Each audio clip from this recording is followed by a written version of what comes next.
আমরা পড়ব class 10-এর R K নারায়ণের লেখা ফাদার সেলফ নামক গল্পটা। তো সরাসরি আমরা গল্পে চলে যাচ্ছি। Laying in bed Swami realise with a shudder than it was morning. তো এখানে দেখো সাডার কথাটা একটু ব্ল্যাক কালিতে মোটা করে লেখা রয়েছে, একটু মানে বোল্ড টাইপের আছে। যদি আমরা পাতাটা উল্টে এখানে দেখি, সাডারের মিনিং দেওয়া আছে, বলছে shaking of body cause by fear. ঠিক আছে, মানে কি, মানে বডিটা ঝাঁকুনি হচ্ছে, তার কারণ হচ্ছে সে ভয় পাচ্ছে। ঠিক আছে, তো লেইং ইন বেড, বিছানায় শুয়ে শুয়ে Swami realise with a shudder that it was morning. তো স্বামী কেন এরকম ভয় পাচ্ছে? কারণ তার হঠাৎ করে মনে পড়ে গেল ঘুমটা ভাঙার পরই যে আরে আজকে তো সোমবারের সকাল। It look as though only moment ago it was Friday. তো তার এই কিছুক্ষণ আগে মনে হয়েছিল যে এটা তো শুক্রবার ছিল। Already Monday was here. তো অবশেষে সোমবার চলে এসছে। I hope he did not have to go to school. তো সে সিদ্ধান্ত নিল যে সে স্কুলে যাবে না কো। At 9 o'clock Swaminathan wailed I have a headache. তো 9টার সময় স্বামীনাথন চেঁচিয়ে বলল যে আমার মাথার যন্ত্রণা হচ্ছে। হেডেক মানে কি? মাথার যন্ত্রণা। ঠিক আছে, তো যখন 9টা বাজছে তখন স্বামীনাথন চেঁচিয়ে বলছে আমার মাথার যন্ত্রণা হচ্ছে, মানে এটা কিন্তু একটা বাহানা যে আমি স্কুলে যাব না কো। মাদার জেনারেসলি সাজেস্টেড দ্যাট স্বামী মাইট স্টে অ্যাট হোম। তো স্বামীনাথনের যে মা, সে তাকে সাজেস্ট করলো যে তার স্বামী বাড়িতে থাকতে পারে। At 9:30 when he ought to have been in the school prayer halls, স্বামী was laying on the bench in the mother's room. তো 9:30টার সময় যখন স্বামীনাথনের স্কুলের প্রার্থনা লাইনে থাকার কথা, তখন স্বামীনাথন কী করছে না, স্কুলে না গিয়ে সে তার বাড়িতে মায়ের বিছানা বা মায়ের যে রুম, সেখানে বেডেতে সে শুয়ে শুয়ে আরাম করছে। কারণ সে তার মাকে বলেছে তার মাথার যন্ত্রণা হচ্ছে, তাই তার মা তাকে সাজেস্ট করছে তোমার স্কুলে যেতে হবে না, তুমি বাড়িতে থেকে রেস্ট নাও। সেই ঘটনাটাই ঘটেছে। Father asked him, have you no school today? তার বাবা তাকে জিজ্ঞেস করলো তোমার কাছে কোনো স্কুল নেই? হেডেক, স্বামী রিপ্লাইড। মাথার যন্ত্রণা, স্বামীনাথন উত্তর দিল। Nonsense, dress up and go. বোকা কোথাকারে, জামা প্যান্ট পরো আর বেরিয়ে যাও। হেডেক, মাথার যন্ত্রণা। Loaf about days on Sundays and you will be without a headache on Monday. বলছে ওই লোফারদের মতো, মানে হচ্ছে বকাটেদের মতো রাস্তায় ঘোরাঘুরিটা বন্ধ করো, তাহলে সোমবার দিনে তোমার মাথার যন্ত্রণা হবে না কো। Swami knew how strict his father could be, so he change his tactics, I can't go so late in the class.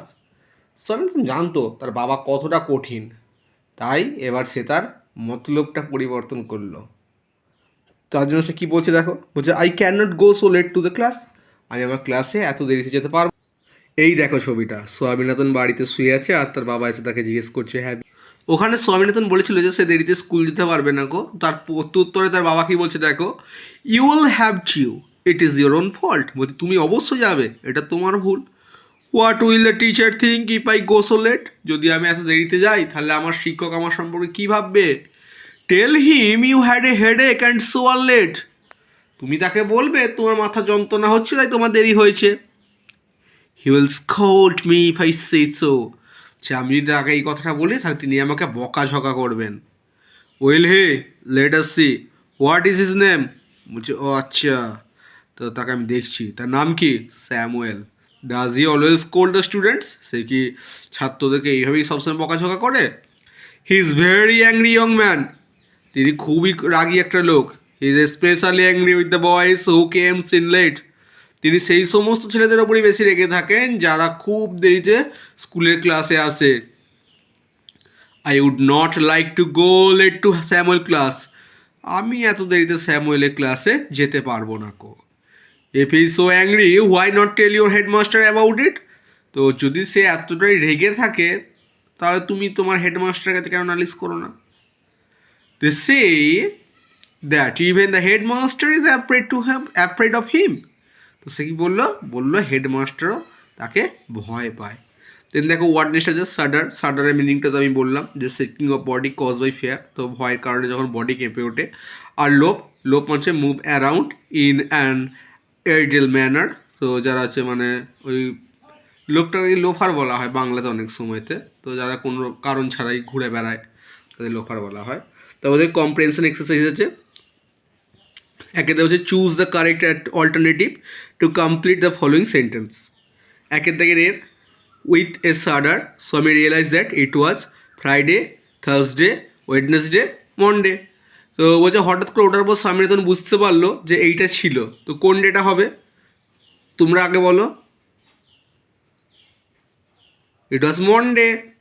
When Swami ought to have been in the school prayer hall, he was laying on the bench, table, bed, and desk. কোনটা answer হবে? আমরা কি পেয়েছিলাম? Yes, bench হবে। 3 নম্বর কোয়েশ্চেনটা, according to Swami Samuel is specially angry with boys who are absent, late, inattentive, undisciplined. তো Samuel কাদের ওপর বেশি রেগে থাকতো? যারা স্কুলে অ্যাবসেন্ট থাকতো অর্থাৎ স্কুলে আসতো না কো, যারা দেরিতে আসতো, না যারা ইনঅ্যাটেন্টিভ অর্থাৎ যারা কোনো মেনার্স ছিল না কো, নাকি যারা ইনডিসিপ্লিন যারা মানে কোনো ডিসিপ্লিন মেনটেন করতো না কো? অবভিয়াসলি লেট হবে। তা বলছে fill in the blanks with information from the text. Time when Swami complained of a headache, at 9 o'clock. Persons who ordered Swami to dress up and go to school, Swaminathan's father. Name of the teacher mentioned by Swami, Samuel. এবার দেখো 3 দাগের হচ্ছে save whether the following sentence are true or false. Provide sentences, phrase and words in support of your answer. So Swami said that he had a headache. It is true or false? Obviously it is true. So our supporting statements just here. এই দেখো at 9 o'clock Swaminathan went, I have a headache. তো এটাকে আমরা supporting statement বলতেই পারি। আচ্ছা, 2 দাগে কোয়েশ্চেনটা, Swami was laying in his father room, it is true or false? Obviously it is false, কারণ আমরা জানি সে তার মায়ের হচ্ছে ঘরের বেঞ্চে শুয়েছিল। এই দেখো এইখানটায় রয়েছে at 9:30 when he ought to have been in the school prayer hall, Swami was laying on the bench in mother's room. ঠিক আছে, দুটো কোয়েশ্চেনের অ্যান্সার হয়ে গেল। 3 নম্বরটা বলছে according to Swami the headmaster was not afraid of Samuel, true or false? Obviously এটা false হবে, কারণ আমরা তো স্বামীর যখন শেষ লাইনে বলেছি যে হেড স্যারও তাকে ভয় পায়। তো এই দেখো এইখানটা যে they say that even the headmaster is afraid of him. তো আমাদের ইউনিট 1-এর যে গল্পটা ছিল সেটা শেষ হয়ে গেল। এবার ইউনিট 2 আছে, ইউনিট 2টা আমরা আমাদের পরবর্তী ভিডিও ডিসকাস করব, প্লাস ইউনিট 2-এর যে সমস্ত মানে এক্সারসাইজগুলো আছে সেগুলো আমরা ডিসকাস করে নেব একসঙ্গে, হ্যাঁ, পরবর্তীতে।